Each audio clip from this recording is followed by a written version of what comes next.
To solve this problem, or even the generalized version 1, you need to get a generalization sense of how to solve this problem.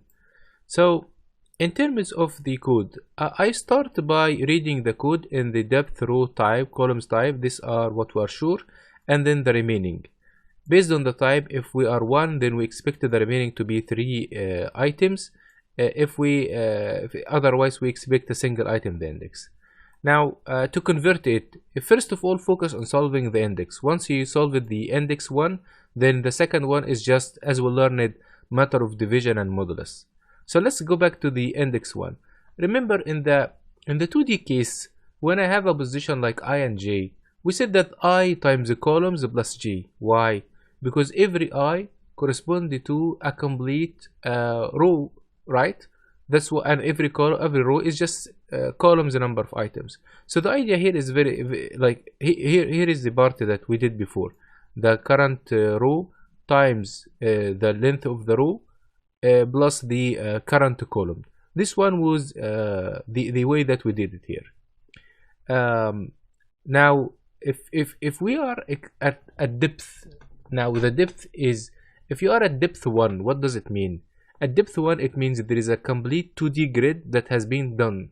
If you are at depth 3, it means there are 3 complete 2D grids are done. That's why I'm here multiplying the D with dB, which is number of rows times the number of columns. I tried to implement it, I define these variables here so that you can get sense how to extend it to 4D and 5D and 6D. So CB here is just 1. C is number of columns. DB is number of rows and columns. If you would like to add a 4th dimension, it will be, you need a variable to be depth times rows times columns. The idea is, with every single item from here, you are multiplying a complete block. So if the block here in our case is rows times the columns.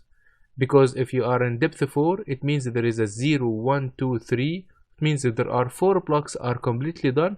Every block of them is number of rows times number of columns. Now the other part is very simple. If you have the index and would like to convert it, we know the index is following this equation. So for example, if you divided all of that over the number of dBs, we know that this equation must be less the number of dBs. So we only get the D. If we took this modulus dB, then we get rid of this part and we have only this part. In a similar way to what we did before, if you divide it by the RB, you get the R. If you get the RB modulus, you get the C, and the CB here is just 1. That's all. Try now to think about the 4 dimension and 5 dimensions, generate your list and verify. That's all.